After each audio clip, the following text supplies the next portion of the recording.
kaputi, kaputi, kaputi. Puno ng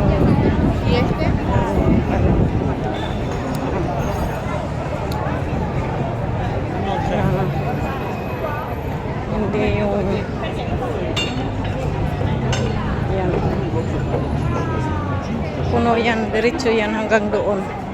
Ganyan pag Biyernes kag Sabado ng gabi. Hindi ka makadaan. Kaya ako ngayon naglalakad ako. Ayan o, tingnan mo. Lalakad ako. Kasi hindi ako makadaan dito.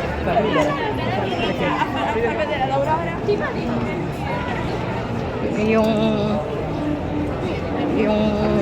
dinaanan ko kanina doon sa kabila akong dumaan para mabilis. Kasi dito nga puno. Kaya ang hirap pag ganyan na puno dito. Kanina nga nagbumili ako ng salata dito sa Karay. Kasi ubos na doon sa Co-op. Kaya, ay, may